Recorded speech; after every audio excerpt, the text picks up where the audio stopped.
السلام عليكم ورحمة الله. أعوذ بالله من الشيطان الرجيم. بسم الله الرحمن الرحيم.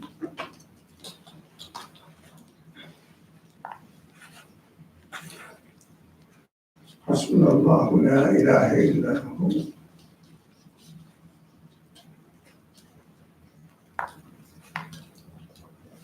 حسبنا الله ونعم الوكيل، نعم المولى ونعم النصير. غفرانك ربنا وإليك المصير. حسبنا الله لا إله إلا أنت عليك توكلنا وإليك العرش العظيم. اللهم علمنا ما ينفعنا وانفعنا بما علمتنا وزدنا علما وارنا الحق حقا وارزقنا اتباعه وارنا الباطل باطلا وارزقنا اجتنابه. وصل اللهم على محمد وعلى اله واصحابه واتباعه وسلم. والحمد لله رب العالمين.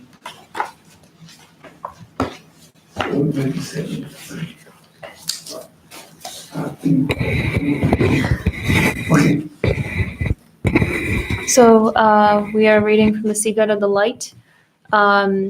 We're at the conclusion of it now. It's page 15 for us, and we're almost midway through the bullet points. So we're at the bullet point that says, everything has an apparent and inner spiritual aspect.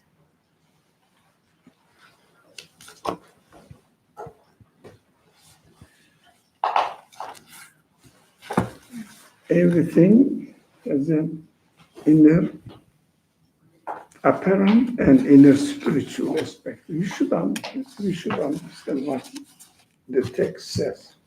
Any comment? What everything means? Everything that exists. That exists. Apparent aspect is apparent. But inner spiritual aspect. But the inanimate beings, do they have spirit? What does in spiritual aspect mean? Spiritual aspect. What do you think it may be? Meaningful, something that speaks to my human conscience. Actually, it's misleading to call it spiritual aspect.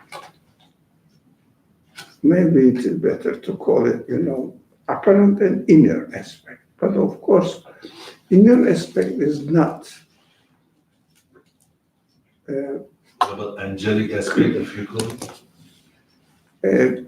You can, but what does angelic aspect? I think the translators thought that people are not familiar with this kind of vocabulary. It's not, but a meaningful is much better. Inner aspect is better, but whether meaningful aspect, inner aspect, spiritual aspect, whatever the language is, doesn't matter. What we understand from it shouldn't be very difficult for you. What do you understand from inner aspect? For one thing, if something has an inner aspect, it must also there's a contrast. It must have an outer aspect, which is more apparent to me, and there must be an inner aspect then, which is not necessarily something I can detect in the same way I detect the outer aspect. Give us an example. Without example, I don't understand. Okay, so the typical example of a book. Yeah, why not? Yeah, it is a very easy to understand. Yeah. So when I look at the book, the outer aspect, there's pages, it has the cover, it has the binding, it has ink, it has, it might have a bookmark, whatever. So that's something that's apparent. It's outer aspect. And then, but when I read what is written in the book, the meaning that is transferred over to me is then what might be constituted as the inner aspect, or something that's not necessarily apparent, but something that my consciousness is able to extract meaning from the outer aspect, and that would be to turn it into the inner aspect. Do you think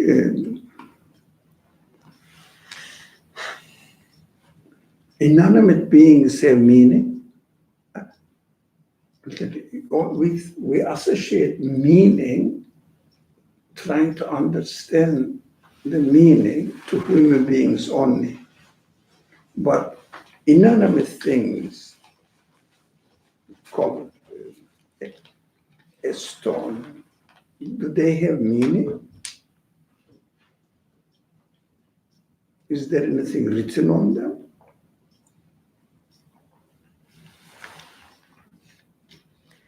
It depends on my interaction with them, you know? I mean, I may look at a rock, I can observe the qualities it has. Let's say I'm trying to throw a pebble into water and get it to make certain vibrations or echoes onto the water. I can look for qualities in it like smoothness or otherwise, or even sturdiness, or any quality that communicates to me that, you know, it's not the owner of these qualities per se. And these qualities that point to something beyond the rock itself. And through that, I can extract, as you were saying, a sense of meaningfulness. Even if it's not as explicit as a book is. Or even, easier than a rock example is maybe another famous example, a brownie, right? It doesn't seem to have any sort of meaning written into it, certainly not a book. But when I eat it, I definitely love the brownie. I love the sugary rush. I love its texture. I love how sticky it is. And I find that in myself, I find myself in such a way that I like brownies. The taste and the texture and the qualities it has corresponds perfectly with my likes.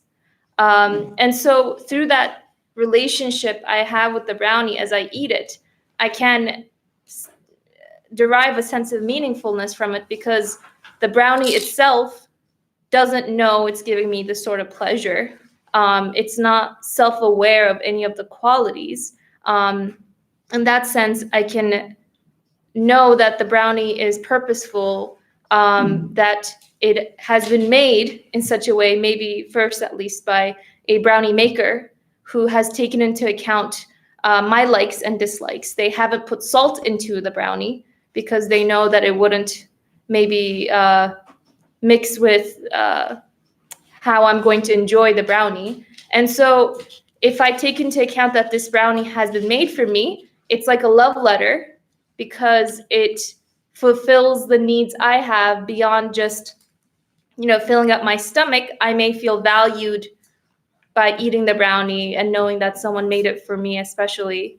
And then when I think about it further, even the person who makes the brownie, they're just taking different already existing things and following a certain order that pre-exists. And so they're not creating the brownie per se. And so it leads me to question the source of the brownie and the source of the enjoyment and the ability to form a relationship with the brownie that I have. And so forth. Oh, thank you. So meaning is extracted by human beings. It needs consciousness. Mm-hmm. So human beings, we are conscious beings. We can question. Simply when we look at the creation of the universe, and people study the universe. They are called scientists. Well, everybody is a scientist in a way. Even the farmer is a scientist, looks at the clouds and whether it is, they understand whether it's going to rain or not, for example. So when people say by looking at the clouds, they say now it's going to rain maybe later on. The black clouds are approaching, this kind of thing. It means they are trying to understand the meaning of the clouds, giving a message to human beings. So what the scientists do, they try to understand the principles in the existence of the thing so that they will say, look, it works this way, there is a principle in its existence. Actually, when they write something about the objects, the things, they are extracting the meaning in their existence. In their existence. There must be some meaning in their existence, so they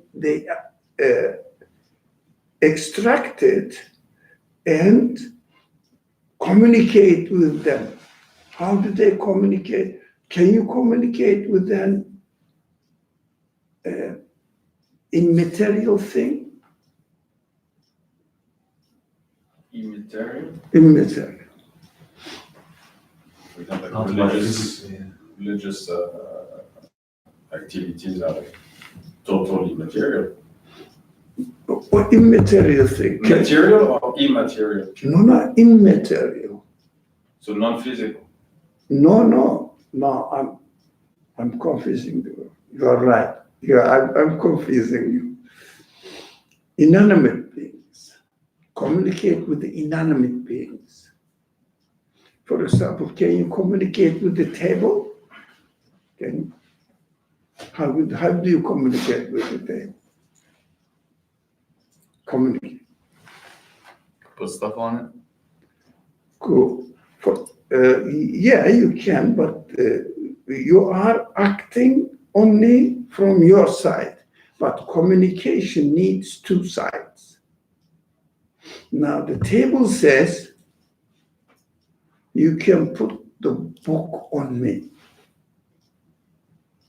You decipher, you understand this meaning from the way that the table is made. So, by the way, what's your name? Matthew. Matthew? Okay, Matt. Can I call you Matt? Yeah. You know, you are friends. So, Matt, can you, from its existence, the way it is, tells you, conveys you some message. What the scientists do, they, for example, study, for example, copper or iron core.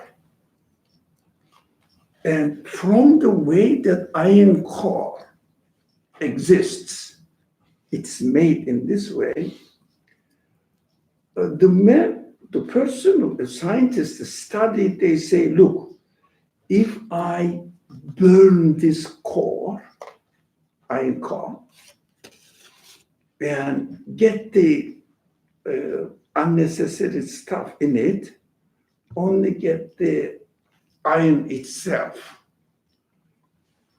and study further, this iron becomes very soft, even like liquid. If it is very high degree temperature subject, or put it in a, they call the furnace, high degree, 15,000 degree centigrade degree, then they become liquid like water.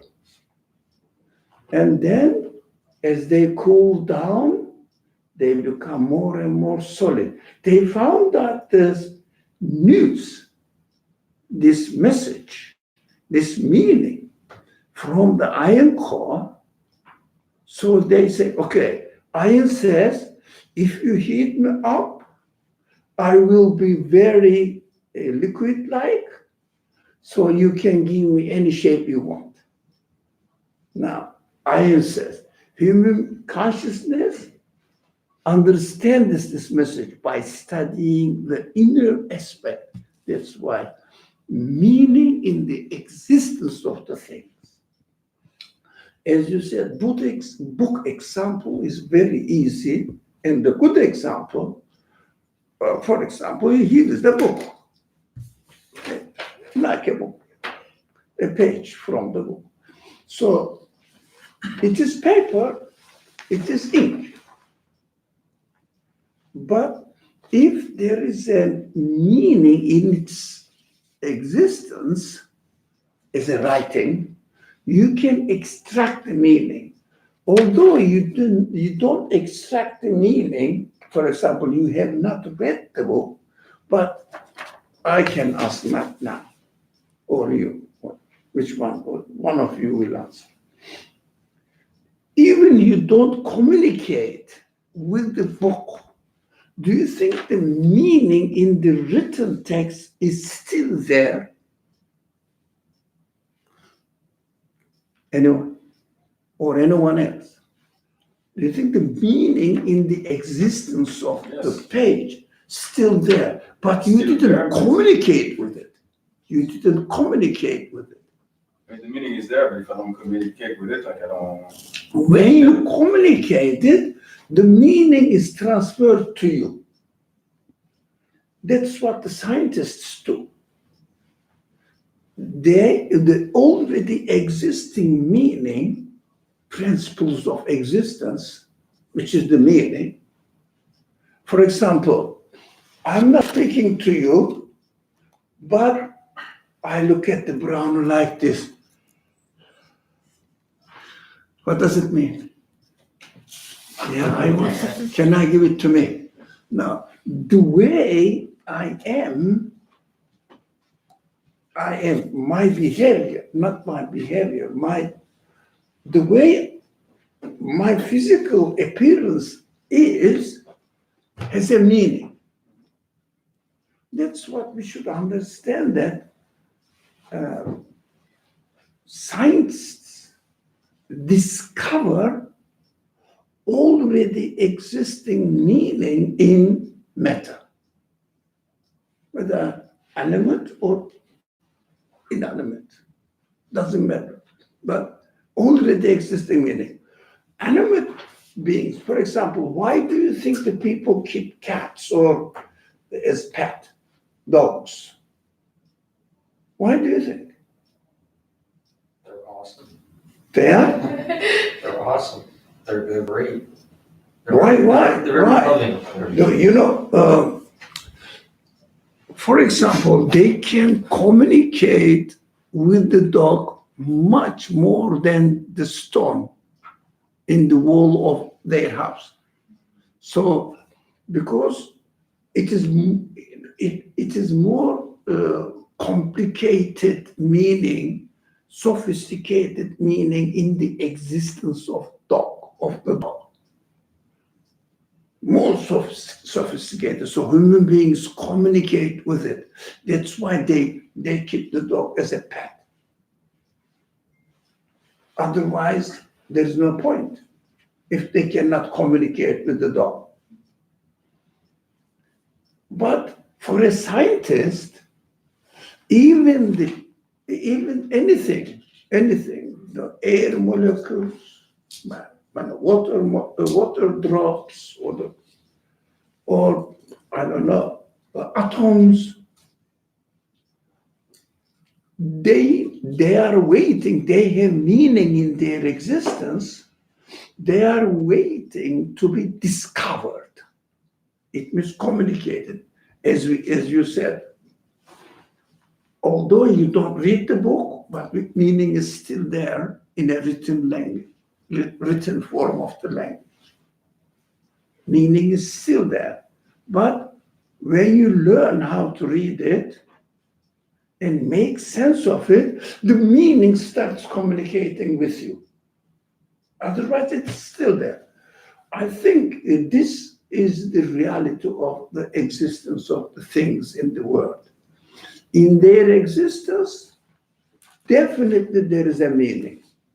For example, do you want to have on your, which is the usual case, on your counter in the kitchen, it's just simple stone or colorful, harmonious marble stone? Which one? Colorful. Why?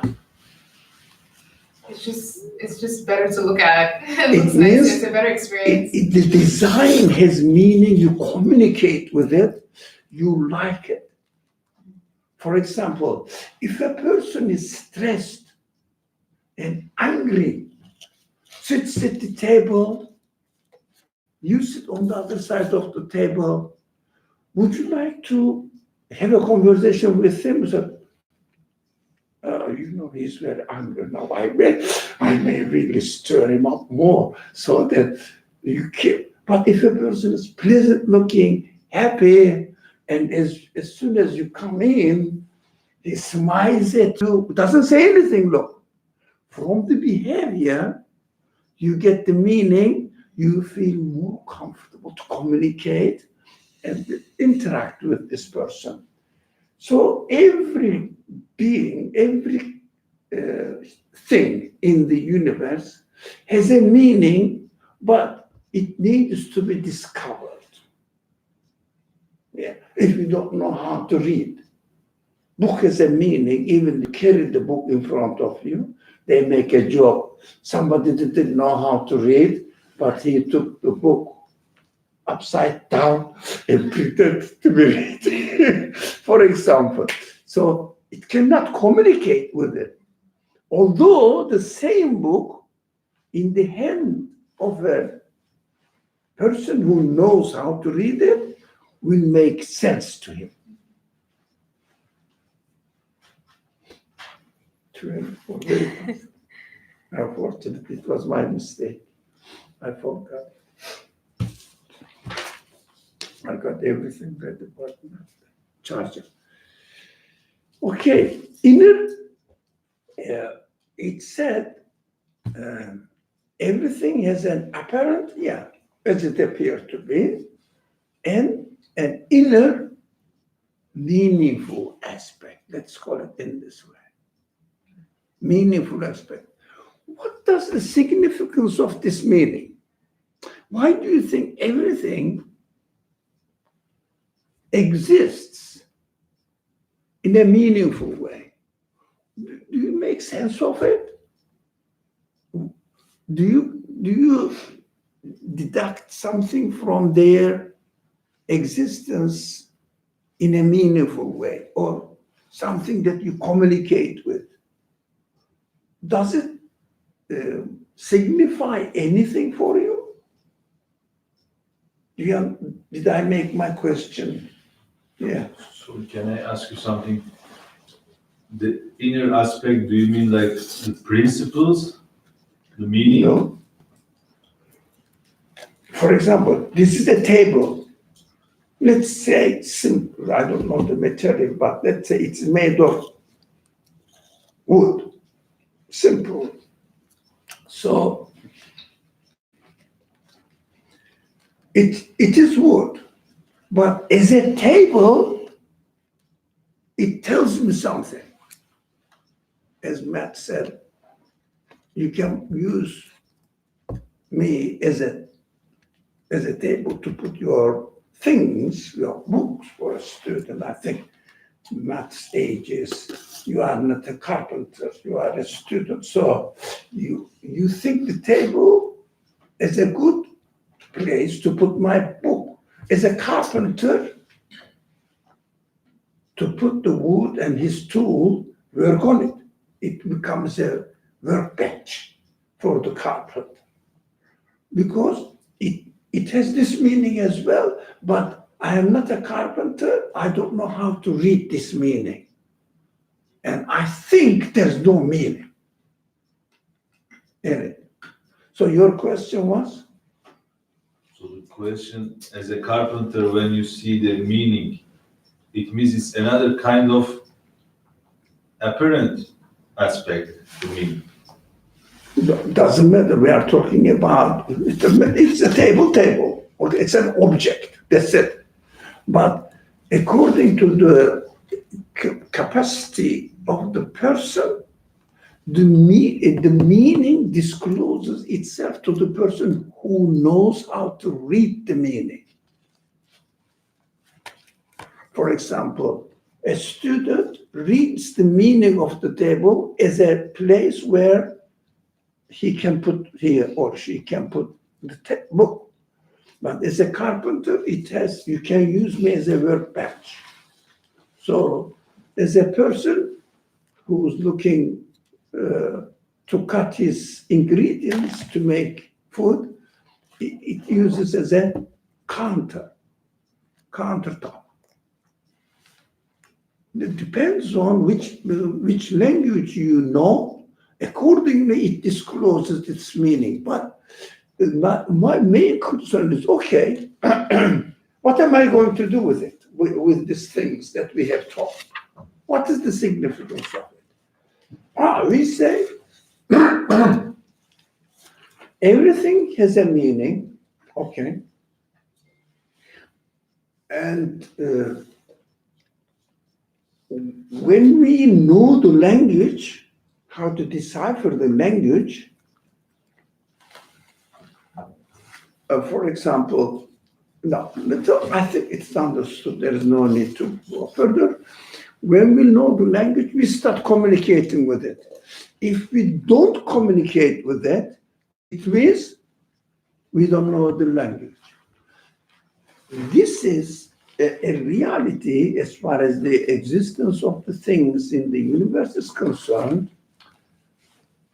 But the question is, do you think the meaning in the existence of things only for us to communicate and use it,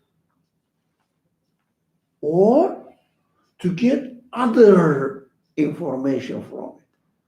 For example, nowadays, science, in general, it shouldn't be, but science only communicate with the objects in order to exploit them, use them, employ them for their own purpose, which is not bad. You can use it, but do you think the meaning in the existence of the things only for this purpose, or there may be some other purpose which is even more important? Anybody? Come on, speculate on it. Yes. Yeah. For what is the significance of the things which has meaning? I would say that if we just stay like on the practical aspect of things,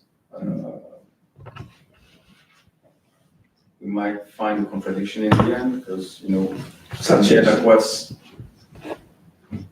okay. This table serves as a place where I can put my book, but there's an ultimate goal. For example,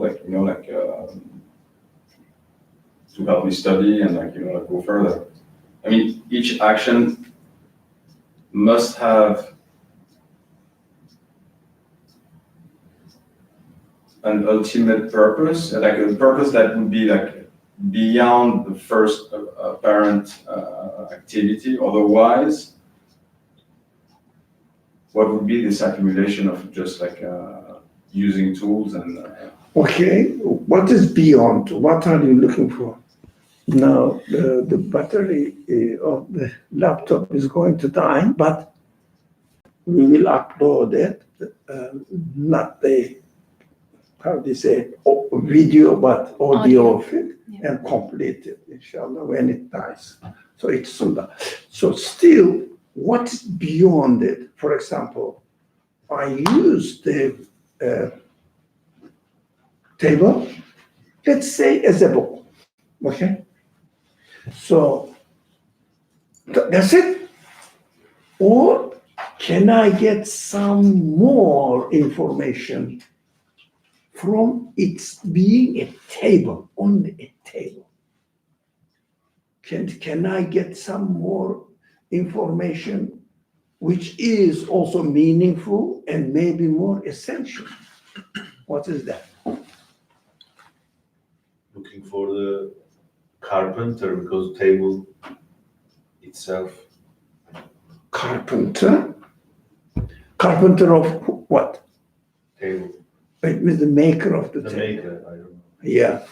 So carpenter is using it, you know. But okay, that is made by another carpenter. It doesn't matter.